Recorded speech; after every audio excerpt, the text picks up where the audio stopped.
చూసావా రుక్మిణక్క, మంచి వాళ్ళతో గొడవ పెట్టుకున్నా పర్వాలేదు, వాళ్ళు ఏమీ చెయ్యరు.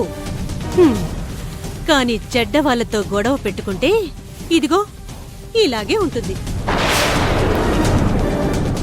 అవును రుక్మిణమ్మా, అందులోనూ మా ఆవిడ చెడ్డోళ్ళకే మహా చెడ్డది. అలా కోపంగా చూడకక్కా. నీ కోపం వస్తే చంపడానికి కూడా వెనకాడవని నాకు తెలుసు. అందుకే నేను నిన్ను బలంతో కొట్టడం లేదు, తెలివితో కొడుతున్నా.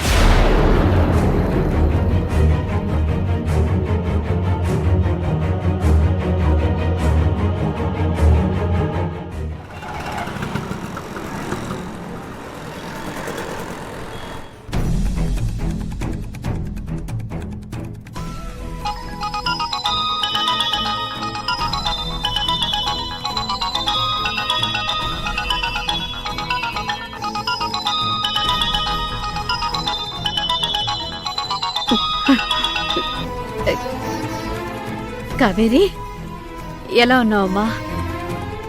చాలా హ్యాపీగా ఉన్నానమ్మా. అర్జున్ బాబుకి గతం గుర్తొచ్చింది.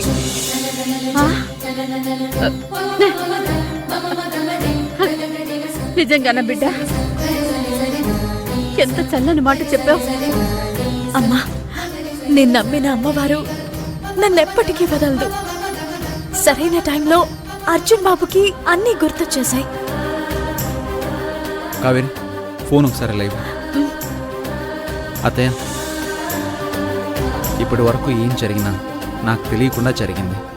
ఏమైనా తప్పుగా ప్రవర్తించుంటే క్షమించండి. అయ్యో, అలాంటిదేం లేదు అర్జున్ బాబు.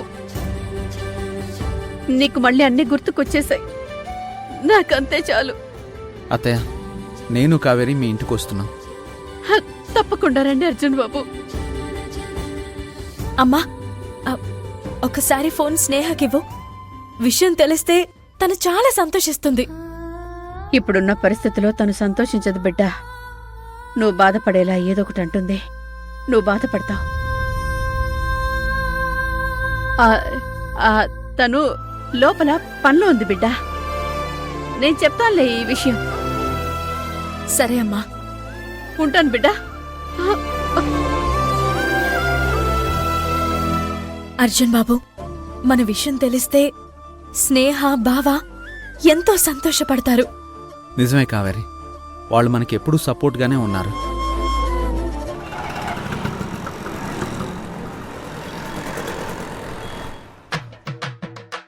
ఏంటలా అంతలా ఆలోచిస్తున్నావు? ఇక్కడికి నన్నెందుకు తీసుకొచ్చావా అని ఆలోచిస్తున్నాను. కొంప తీసి వీటన్నింటినీ నన్ను తినమంటావా? అబ్బా, మంచి ఐడియా ఇచ్చావలా. నేను ఇంకా వాటి కాడలు తీయమందాం అనుకున్నాను. తింటావా? వద్దు వద్దు, కాళ్ళే తీస్తాను.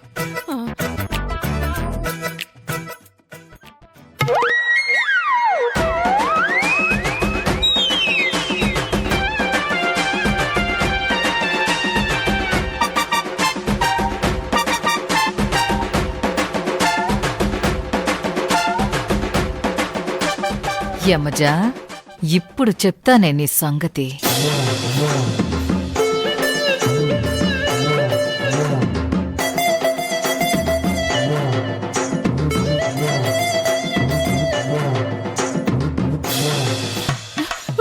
కాకి, చేతులు మండుతున్నాయి, ఆపేనా? సరే ఆపే, తిందు గాని. వద్దు, ఒలుస్తాను.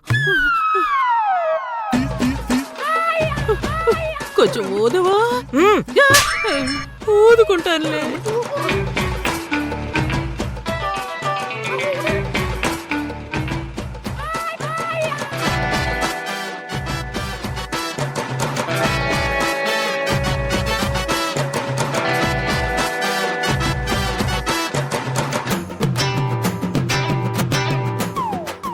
యమజా, స్టవ్ మీద కూర ఉంది, కాస్త ఉప్పు సరిపోయిందో లేదో వెళ్ళి చూడమ్మా.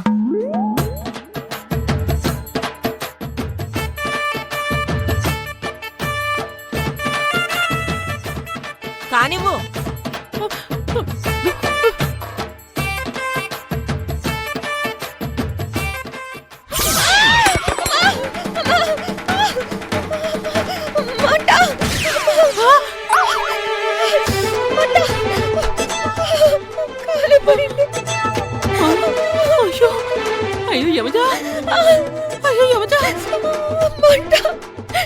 అత్తయ్య చెయ్యి కాలేదు అత్తయ్య.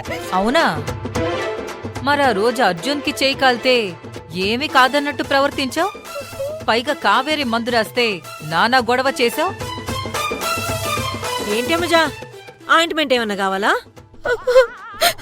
నోర్మయ్, నీలాంటి దాన్ని దయతలిస్తే పాపం చుట్టుకుంటుంది. అవును, ఆ రోజు మేం ఎంత చెప్తున్నా కావేరి వినకుండా నిన్ను క్షమించింది. కానీ నువ్వేం చేశావు? తన జీవితంతో ఆడుకున్నావు. అందువల్ల నిన్ను క్షమించే ప్రసక్తే లేదు. మర్యాదగా సాంబార్ అయిపోయాక ఆలు ఫ్రై చేయి. భోజనానికి టైం అవుతుంది. నువ్వేంటలా చూస్తున్నావు? దానికి హెల్ప్ చేయి. తప్పకా రాన్ని. యమజ, మనం వీళ్ళకి దొరికిపోయాం. మనకి చుక్కలు చూపిస్తున్నారు. నీతో కలవడం వల్ల నా బతుకు కూడా ఇలా అయిపోయింది. లక్కీగా నా కూతుర్ని ఊరు నుంచి రావద్దన్నాను కాబట్టి సరిపోయింది. లేకపోతే దానికి కూడా వీళ్ళు నరకం చూపించేవాళ్ళు. ఈ బాధలు నేను పడలేను యమజ. ఈ రాత్రికే నేను పారిపోతాను. వద్దు, ఇందులో విషయం ఉంది.